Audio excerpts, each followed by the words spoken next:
നമസ്കാരം. ഇതുവരെയുള്ള സമഗ്ര വാർത്തകളുമായി ഉച്ചവാർത്ത ആരംഭിക്കുന്നു. ആദ്യം നോക്കാം പ്രധാന വാർത്തകൾ.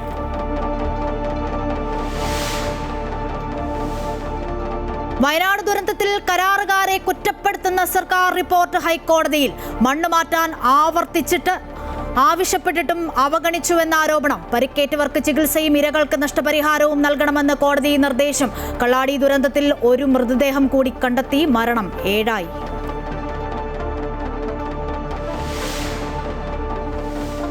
കോറോ ഹെൽത്തിലെ കൂട്ടപ്പിരിച്ചുവിടലിൽ സർക്കാരും കമ്പനിയും തമ്മിൽ ചർച്ച നടത്തി.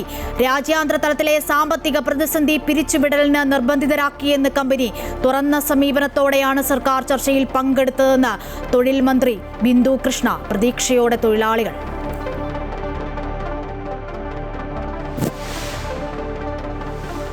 ആറന്മുള വിമാനത്താവള പദ്ധതി പ്രദേശത്ത് വീണ്ടും ഡ്രോൺ സർവേ. പരിശോധന നടത്തിയത് വിമാനത്താവള പദ്ധതി ഭൂമിയുടമ എബ്രഹാം കലമണ്ണിൽ.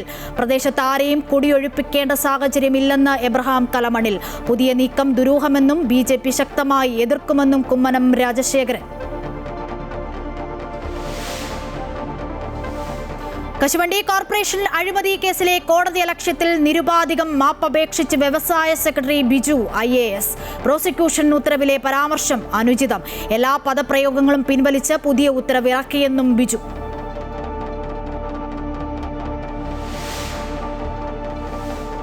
നെയ്യാറ്റിൻകര ജനറൽ ആശുപത്രിയിൽ രോഗി കുഴഞ്ഞു വീണ് മരിച്ച സംഭവത്തിൽ അധികൃതരുടെ ഭാഗത്ത് വീഴ്ചയുണ്ടായതായി മരിച്ച രാജേഷ് കുമാറിന്റെ ബന്ധുക്കൾ. സെക്യൂരിറ്റിയുടെ ഭാഗത്തും ഡോക്ടറുടെ ഭാഗത്തും അനാസ്ഥയുണ്ടായതായി രാജേഷിന്റെ സഹോദരി ഭർത്താവ് അമൃത ന്യൂസിനോട്. രോഗിയെ ഗേറ്റിൽ തടഞ്ഞ സെക്യൂരിറ്റി ജീവനക്കാരനെ പിരിച്ചുവിട്ടു.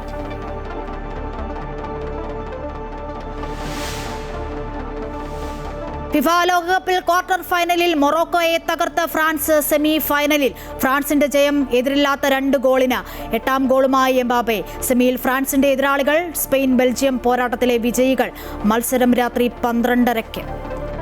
വയനാട് ദുരന്തത്തിൽ കരാറുകാരെ കുറ്റപ്പെടുത്തി സർക്കാർ ഹൈക്കോടതിയിൽ റിപ്പോർട്ട് നൽകി. മണ്ണ് മാറ്റാൻ ആവശ്യപ്പെട്ടിട്ടും അവഗണിച്ചുവെന്ന ആരോപണം. ഖനനം ചെയ്ത മണ്ണും അവശിഷ്ടങ്ങളും നീക്കം ചെയ്യണമെന്ന് കമ്പനിക്ക് നിർദ്ദേശം നൽകിയിരുന്നുവെന്നും സർക്കാർ ചൂണ്ടിക്കാട്ടി. മെയ് 26-നും ജൂൺ 4-നുമാണ് ദുരന്ത നിവാരണ അതോറിറ്റി നിർദ്ദേശം നൽകിയത്. അവശിഷ്ടങ്ങൾ ജനങ്ങൾക്ക് ഭീഷണിയാകരുതെന്നും കമ്പനിയോട് ആവശ്യപ്പെട്ടു. ആവശ്യമെങ്കിൽ തൊഴിലാളികളെയും പൊതുജനങ്ങളെയും ഒഴിപ്പിക്കണമെന്ന് നിർദ്ദേശിച്ചതായും സർക്കാർ അറിയിച്ചു. സുരക്ഷ ഉറപ്പാക്കണമെന്ന് അപകടത്തിന് തലേ ദിവസവും കൊങ്കൺ റെയിൽവേയോടും കരാർ കമ്പനിയോടും ദുരന്ത നിവാരണ അതോറിറ്റി ആവശ്യപ്പെട്ടു. പാരിസ്ഥിതിക അനുമതി വ്യവസ്ഥ കമ്പനി പാലിച്ചോ എന്ന് പരിശോധിക്കുന്നുവെന്നും സർക്കാർ കോടതിയെ അറിയിച്ചിട്ടുണ്ട്. അതേസമയം പരിക്കേറ്റവർക്ക് ചികിത്സയും ഇരകൾക്ക് നഷ്ടപരിഹാരവും നൽകണമെന്നും കോടതിയുടെ നിർദ്ദേശവും വന്നിട്ടുണ്ട്.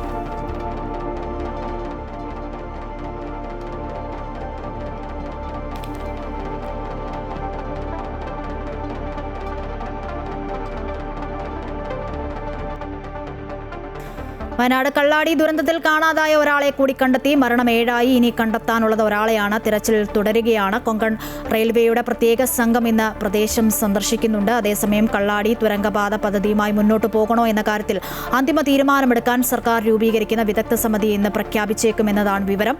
വടക്കൻ കേരളത്തിൽ കനത്ത മഴ തുടരുകയാണ്. വിവിധ ജില്ലകളിൽ ഇന്ന് യെല്ലോ അലർട്ടാണ്. വിവരങ്ങൾ നൽകാൻ ലക്ഷ്മി പ്രിയയുണ്ട്. ലക്ഷ്മി, ഈ തിരച്ചിൽ എങ്ങനെ പുരോഗമിക്കുന്നു? ഇനി ഒരാളെയാണ് കണ്ടെത്താനുള്ളത്. ഒപ്പം വടക്കൻ ജില്ലകളിൽ മഴ തുടരുന്ന സാഹചര്യവും. ഏതായാലും ഇന്ന് നടന്ന തെരച്ചിൽ ഒരാളെ കൂടി കണ്ടെത്തിയിട്ടുണ്ട്. അത് ആരാണ് മരിച്ചത് എന്നുള്ളത് വിശദീകരണം നൽകിയിട്ടുണ്ട്. അത് പശ്ചിമ ബംഗാൾ സ്വദേശിയായിട്ടുള്ള രാകേഷ് ബുജേത്തിന്റെ മൃതദേഹമാണെന്ന് കണ്ടെത്തിയിട്ടുണ്ട്. ഏതായാലും അദ്ദേഹത്തിന്റെ വീട്ടുകാർ സ്ഥലത്തെത്തിയിരുന്നു. അത് രാകേഷിന്റേതാണെന്ന് സ്ഥിരീകരിച്ചിട്ടുമുണ്ട്. ഏതായാലും ഇപ്പോൾ മൃതദേഹം താലൂക്ക് ആശുപത്രിയിലേക്ക് മാറ്റിയിട്ടുണ്ട്. അവിടെ നിന്ന് പോസ്റ്റ്മോർട്ടം ചെയ്തതിനു ശേഷം എംബാം ചെയ്യാൻ വേണ്ടി കോഴിക്കോട്ടെ മെഡിക്കൽ കോളേജിലേക്ക് കൊണ്ടുവരും. ഇവിടെ നിന്ന് എംബാം ചെയ്തതിനു ശേഷമാണ് അദ്ദേഹത്തിന്റെ മൃതദേഹം നാട്ടിലേക്ക് എത്തിക്കുക എന്ന വിവരമാണ് ഇപ്പോൾ നമുക്ക് ലഭിക്കുന്നത്. ഏതായാലും ഇനി ഒരാളെ കൂടി കണ്ടെത്താനുണ്ട്. അദ്ദേഹത്തെ കൂടി കണ്ടെത്താനുള്ള തിരച്ചിലാണ് നടക്കുന്നത്. രാകേഷ് വിക്രം റാണയ്ക്ക് വേണ്ടിയുള്ള തെരച്ചിലാണ് ഇപ്പോൾ പുരോഗമിച്ചുകൊണ്ടിരിക്കുന്നത് എന്നുള്ളതാണ്. ഏതായാലും മഴ മുന്നറിയിപ്പുകൾ നിലനിൽക്കുന്നുണ്ടെങ്കിൽ പോലും ഈ ഒരു പരിശോധനയ്ക്ക് അത് തടസ്സമാകുന്നില്ല എന്നാണ് നമുക്ക് അറിയാൻ സാധിക്കുന്നത്. പുതിയ യന്ത്രങ്ങൾ ഉൾപ്പെടെ എത്തിച്ചുകൊണ്ടുള്ള തിരച്ചിലാണ് ഇപ്പോൾ പുരോഗമിച്ചുകൊണ്ടിരിക്കുന്നത്. കഴിഞ്ഞ ദിവസവും ഇന്നും മീനാക്ഷിപ്പുഴ കേന്ദ്രീകരിച്ചുകൊണ്ടുള്ള തെരച്ചിലാണ് നടന്നുകൊണ്ടിരുന്നത്. അതുകൊണ്ട് തന്നെ ഇന്നലെ മൃതദേഹങ്ങൾ ഇവിടെ നിന്ന് കണ്ടെത്തിയിട്ടുണ്ടായിരുന്നു. ഇന്നും രാവിലെ നടത്തിയ തെരച്ചിലാണ് ഒരു മൃതദേഹം കൂടി കണ്ടെത്തിയത്. അതുകൊണ്ട് തന്നെ ഈ മണ്ണിടിച്ചിൽ മരിച്ചവരുടെ എണ്ണം 7 ആയിട്ടുണ്ട് എന്നുള്ളതാണ്. ഇനി ഒരാൾ കൂടെ കണ്ടെത്താനുമുണ്ട്. ഏതായാലും ഇപ്പോൾ പുതിയ വിവരം പുറത്തു വരുന്നത് കൊങ്കൺ റെയിൽവേ പുതിയ വിശദീകരണവുമായി എത്തിയിട്ടുണ്ട്. അവർ പ്രധാനമായും പറയുന്നത് ഈ ഒരു മണ്ണ് കൂട്ടിയിട്ടതല്ല ഇത്തരത്തിലൊരു അപകടത്തിലേക്ക് നയിച്ചത് എന്നുള്ളതാണ്. അവർ പ്രധാനമായും പറയുന്നത് ഈ ഒരു റെയിൽവേ അതായത് ഈ തുരങ്കപാതയുമായി ബന്ധപ്പെട്ട് അവിടെ നിന്ന് 240 അടി ദൂരെയാണ് ഇത്തരത്തിലൊരു ഉരുൾപൊട്ടൽ ഉണ്ടായിട്ടുള്ളത്. അത് ഈ ഒരു തുരങ്കപാത കാരണമല്ല ഈ ഒരു അപകടം ഉണ്ടായത്, അത് അതിതീവ്ര മഴ കാരണം തന്നെയാണ് എന്നുള്ള വിശദീകരണമാണ് അവർ നൽകിക്കൊണ്ടിരിക്കുന്നത്. അവർ ഇതിൽ നിന്ന് കൈയൊഴിക്കുന്ന ഒരു സാഹചര്യം നമുക്ക് ഇതിൽ നിന്ന് കാണാൻ സാധിക്കുന്നുണ്ട് എന്നുള്ളതാണ്. ഏതായാലും കൂടുതൽ അന്വേഷണം നടക്കേണ്ടതുണ്ട്. സർക്കാർ ഈ ഒരു വിഷയവുമായി ബന്ധപ്പെട്ട് ആദ്യം പ്രതികരിച്ചിരുന്നു. ഈ മണ്ണ് കൂട്ടിയിട്ടതാണ് ഇത്തരത്തിൽ ഒരു അപകടത്തിലേക്ക് നയിച്ചത് എന്നതടക്കമുള്ള കാര്യങ്ങൾ സർക്കാരും ആരോപിച്ചിട്ടുണ്ടായിരുന്നു. ഇതിന് പിന്നാലെയാണ് വിശദീകരണമായി കൊങ്കൺ റെയിൽവേ രംഗത്തെത്തുന്ന ഒരു സാഹചര്യമുള്ളത്. ഏതായാലും കൂടുതൽ കാര്യങ്ങൾ, അതായത് ഈ തുരങ്കപാതയുമായി മുന്നോട്ട് പോകണോ എന്നടക്കമുള്ള കാര്യങ്ങൾ ഏതായാലും ഇനി പരിശോധിക്കേണ്ടതുണ്ട്. അതിനുശേഷം മാത്രമേ കൂടുതൽ നടപടികളിലേക്ക് കടക്കുകയുള്ളൂ. ശരി, വിവരങ്ങളാണ് ലക്ഷ്മിപ്രിയ നൽകിയത്. മറ്റു വാർത്തകൾ നോക്കിയാൽ ഉത്തരേന്ത്യയിൽ സംസ്ഥാനങ്ങളിൽ കനത്ത മഴ തുടരുന്നു. അരുണാചൽ പ്രദേശിൽ മിന്നൽ പ്രളയത്തിൽ വൻ നാശനഷ്ടമാണ് ഉണ്ടായത്. ഗുജറാത്തിലെ സൂറത്തിൽ മഴക്കെടുതിയിൽ മരിച്ചവരുടെ എണ്ണം 24 ആയിട്ടുണ്ട്. ഡൽഹി, ഉത്തർപ്രദേശ്, മഹാരാഷ്ട്ര, ഗുജറാത്ത് എന്നിവിടങ്ങളിൽ ശക്തമായ മഴ തുടരുമെന്ന് കാലാവസ്ഥാ നിരീക്ഷണ കേന്ദ്രം മുന്നറിയിപ്പ് നൽകി.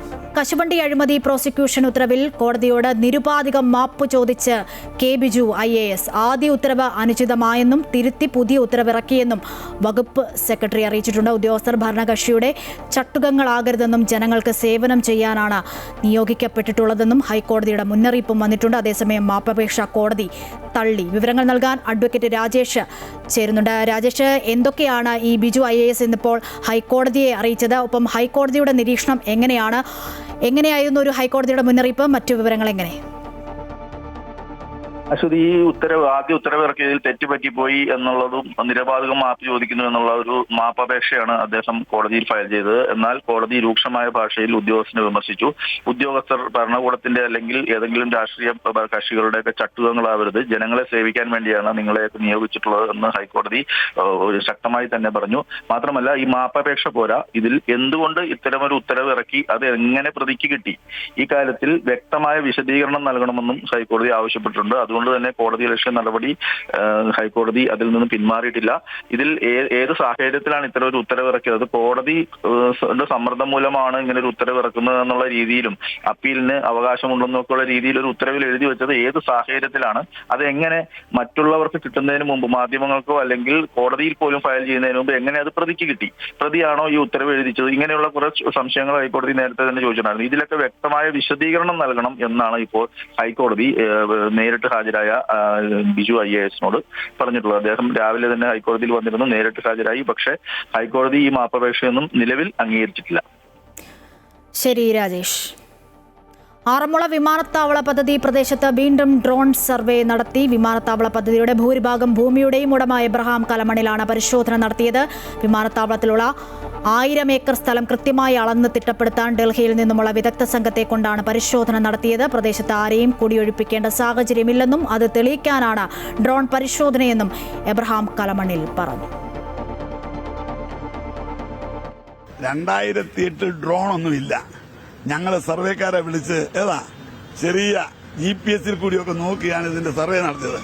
ഇന്ന് ഡ്രോൺ ഈസ് അവൈലബിൾ എവരിവെയർ. അപ്പോ ഇങ്ങനൊരു പഠനം നടത്തുന്നത് നല്ലതല്ലേ എന്ന് എന്നോട് 1-2 പേര് ചോദിച്ചു. നമ്മൾ കറക്റ്റ് അങ്ങനെ സർവേക്കാരെ കണ്ടപ്പോൾ അവരാ പറഞ്ഞത്, ഞങ്ങൾ സർവേ ചെയ്താൽ ഇപ്പൊ ഈ കണ്ടത്തിൽ കൂടെ ഒന്നും സർവേ ശരിയാകില്ല. We will give you a right person, right company, they will come and do that. അങ്ങനാണ് ഇവിടെ ഡ്രോണിന് വേണേ കൊണ്ടുവരാൻ കാര്യമായത്. വിവരങ്ങൾ നൽകാൻ കണ്ണനുണ്ട് പത്തനംതിട്ടയിൽ നിന്നും. കണ്ണൻ, ഈ ആറന്മുള വിമാനത്താവള പദ്ധതി ഏറെ വിവാദത്തിലായ വിഷയമാണ്. ഇപ്പോൾ ഈ ഭൂമിയുടമ എബ്രഹാം കലമണിൽ എന്താണ് പറയുന്നത്, മറ്റ് വിശദാംശങ്ങൾ എങ്ങനെ? നമുക്കറിയാം, ഇതിനോടനുബന്ധിച്ച് തന്നെ പല പ്രതികരണങ്ങളും കുമ്മനം രാജശേഖരനൊക്കെ കഴിഞ്ഞ മണിക്കൂറിൽ പ്രതികരണം നടത്തിയതുമാണ്. മറ്റു വിവരങ്ങൾ കൂടി.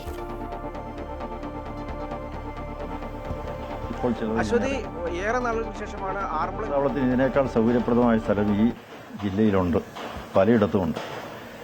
അതേക്കുറിച്ച് സർവേ നടത്താൻ എന്തുകൊണ്ട് ശ്രമിക്കുന്നില്ല? അവിടെ പോയി ഡ്രോൺ സർവേ നടത്താത്തത് എന്താണ്? പക്ഷേ ഈ ആറന്മുള പാടശേഖരം അവിടെ മണ്ണിട്ട് നികത്താൻ പാടില്ല. അതിന് പല കാരണങ്ങൾ പറഞ്ഞിട്ടുണ്ട്. ഒന്ന്, 2008 തണ്ണീർത്തട നെൽവയൽ സംരക്ഷണ നിയമത്തിൻ്റെ ലംഘനമാണ്. ഒരു കാരണവശാലും ഈ പാടശേഖരം മണ്ണിട്ട് നികത്താൻ നിയമം അനുവദിക്കുന്നില്ല. അതാണ് ഒരു കാരണം. ഏബ്രഹാം കലവണ്ണിൽ ഈ പറയുന്ന ഭൂപ്രദേശം മിച്ചഭൂമിയാണ് എന്ന് കണ്ടെത്തി ലാൻഡ് ബോർഡ് ഉത്തരവ് പുറപ്പെടുവിച്ചിട്ടുള്ളതാണ്. ആ ഉത്തരവിനെതിരെ ഇപ്പോഴും കോടതി കേസ് നടന്നുകൊണ്ടിരിക്കുക. അടുത്ത മാസം 17-ാം തീയതി കേസ് പോസ്റ്റ് ചെയ്തിരിക്കുകയാണ്.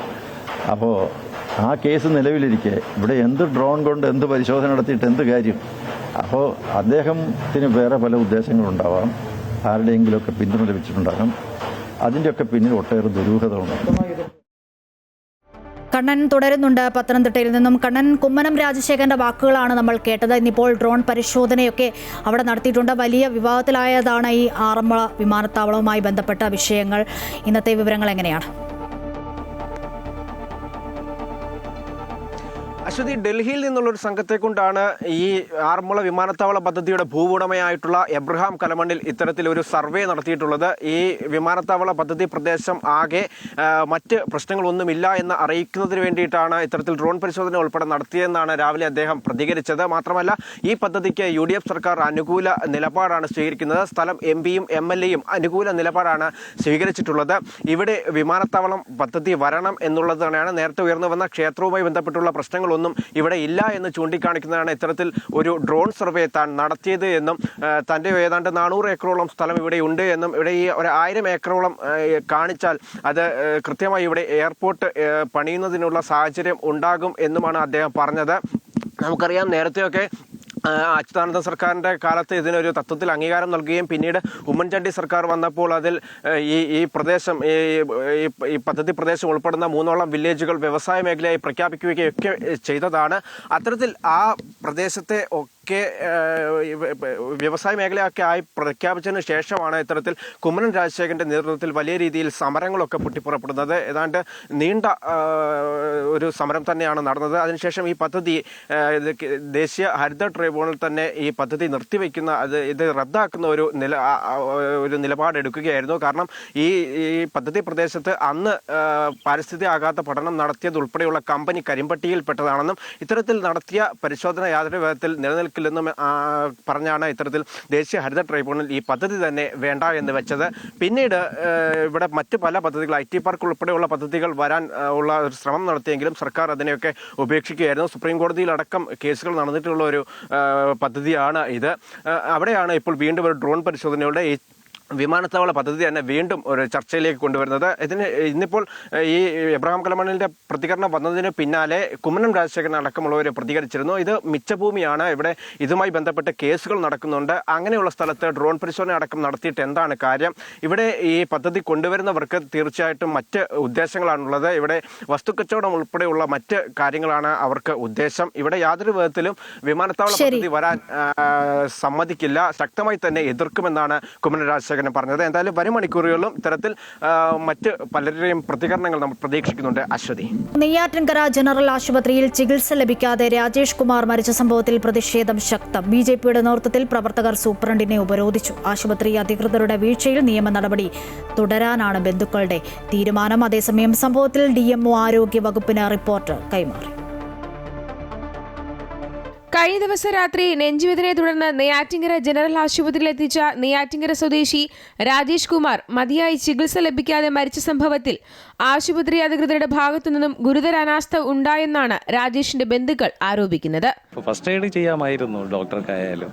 പിന്നെ സെക്യൂരിറ്റിയുടെ ഭാഗമെന്ന് പറഞ്ഞു കഴിഞ്ഞാൽ വലിയ വീഴ്ച അദ്ദേഹവും കാണിച്ചു.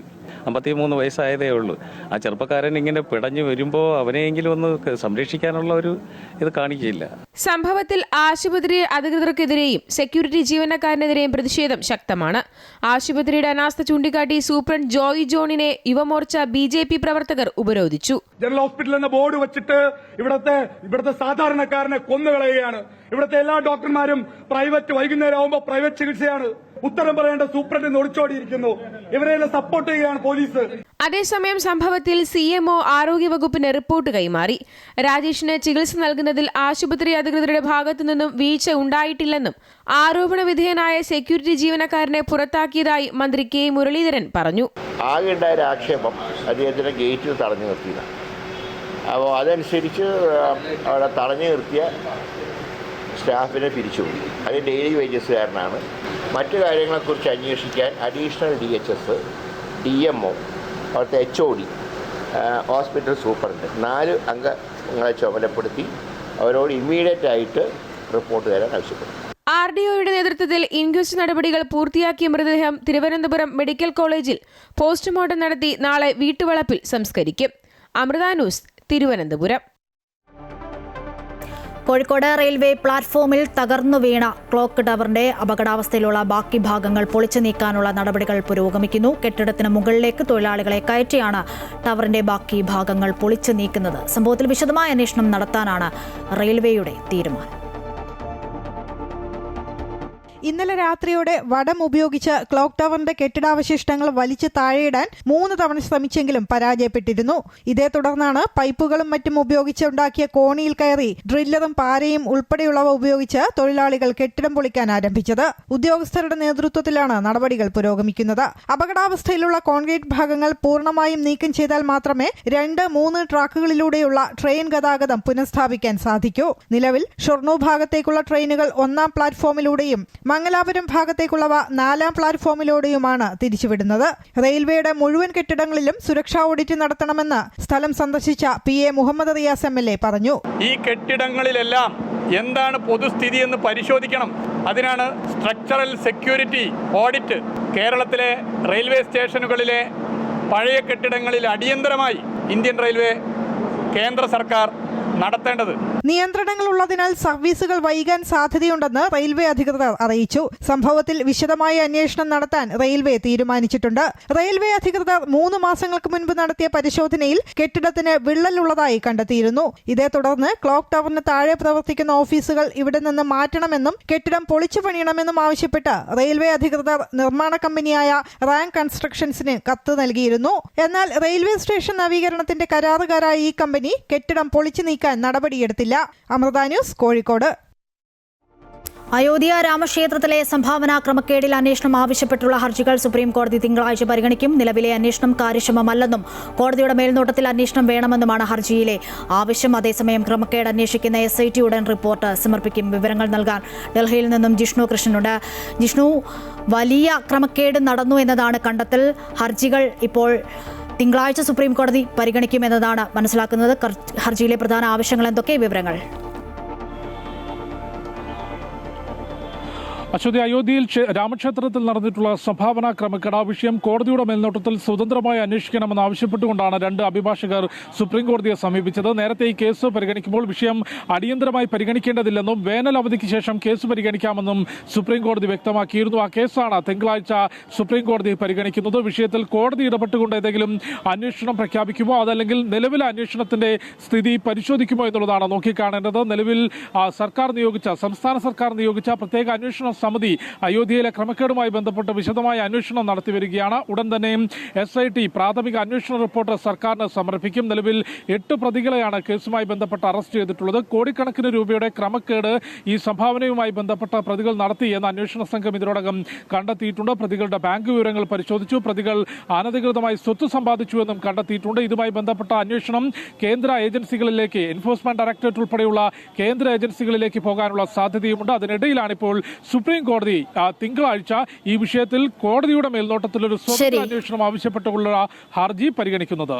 കരൂർ ദുരന്തത്തിൽ പോലീസിനെതിരെ ആഞ്ഞടിച്ച് തമിഴ്നാട് മുഖ്യമന്ത്രി വിജയ് താൻ പോലീസിനെ വിശ്വസിച്ചുവെന്നും എന്നാൽ പോലീസ് തന്നെ കുറ്റക്കാരനാക്കാൻ ശ്രമിക്കുന്നുവെന്നും വിജയ് ആരോപിച്ചു. ദുരന്തബാധിത കുടുംബങ്ങളെ നേരിൽ കാണാൻ കരൂരിൽ എത്തിയതായിരുന്നു വിജയ്.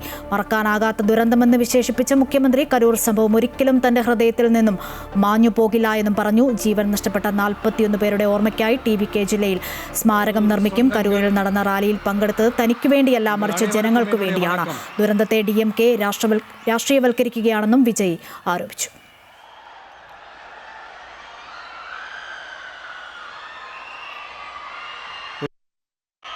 என் நெஞ்சில் குடியிருக்கும்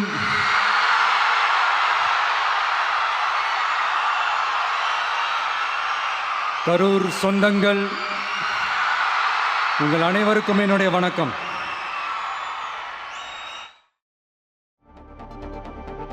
ശബരിമല സ്വർണ്ണ കേസിലെ മുഖ്യപ്രതി ഉണ്ണികൃഷ്ണൻ പോറ്റി അന്വേഷണ സംഘത്തിന് മുൻപിൽ ഹാജരായി. ജാമ്യ വ്യവസ്ഥയുടെ ഭാഗമായിട്ടാണ് ഹാജരായത്. 2025 ശബരിമലയിൽ നിന്നും സ്വർണ്ണപ്പാളികൾ കൊണ്ടുപോയതിനെക്കുറിച്ചുള്ള കൂടുതൽ കാര്യങ്ങൾ അന്വേഷണ സംഘം പോറ്റിയിൽ നിന്നും ചോദിച്ചറിഞ്ഞു. ഈ മാസം 23-നകം അന്തിമ റിപ്പോർട്ട് സമർപ്പിക്കാനാണ് SITക്ക് ഹൈക്കോടതി നിർദ്ദേശം നൽകിയിട്ടുള്ളത്. ഈ കേസിൽ പോറ്റിയെ കൂടി പ്രതി ചേർത്ത് അധിക കുറ്റപത്രം സമർപ്പിക്കാനാണ് SITയുടെ ആലോചന.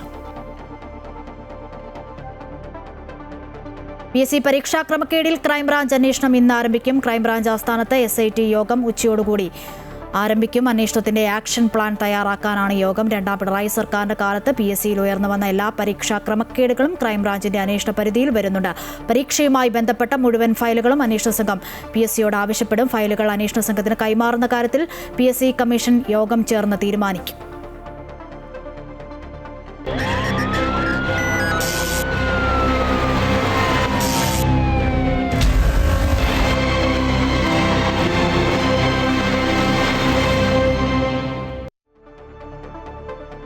ഓപ്പറേഷൻ തൂഫാൻ നാർക്കോ ഹണ്ടിന്റെ ഭാഗമായി തൃക്കാക്കരയിൽ വൻ MDMA വേട്ട. തൃക്കാക്കര വാഴക്കാല ഭാഗത്തുള്ള അപ്പാർട്ട്മെന്റിൽ നിന്നും 387.26 ഗ്രാം MDMAയുമായി മുഹമ്മദ് സാദിഖ് എന്നയാളെ പിടികൂടി. പ്രതി ജിം ട്രെയിനറാണ്. കൂടിയ അളവിൽ MDMA വിതരണം നടത്തുന്ന പ്രതിയെ പിടികൂടുന്നതിനായി പോലീസ് ദിവസങ്ങളായി ശ്രമിച്ചു വരികയായിരുന്നു. പ്രതി MDMA വിതരണത്തിനായി ഉപയോഗിക്കുന്ന ബൈക്കിന്റെ നമ്പർ പ്ലേറ്റ് മാറ്റിയ നിലയിലായിരുന്നു. MDMA കച്ചവടത്തിലൂടെ സമ്പാദിച്ച 66,000 രൂപയും പ്രതി ഉപയോഗിക്കുന്ന ബൈക്കും പോലീസ് പിടികൂടി. മേത്തർ ഈഗിൾസ് FC പന്തോളം സമർപ്പിക്കുന്നത് മേത്തർ ഈഗിൾസ് FC കേരള.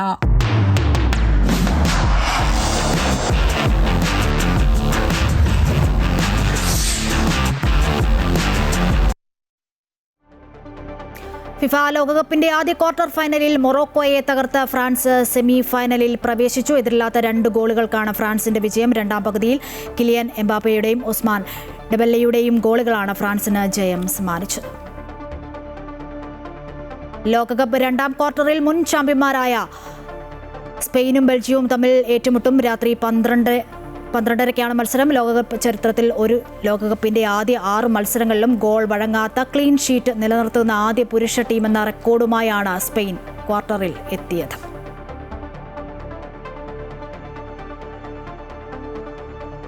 ഇതോടെ ഉച്ചവാർത്ത പൂർണ്ണമാകുന്നു. കൂടുതൽ വാർത്തകൾക്കായി അമൃത ന്യൂസിന്റെ യൂട്യൂബ് ചാനൽ സന്ദർശിക്കുക. നമസ്കാരം.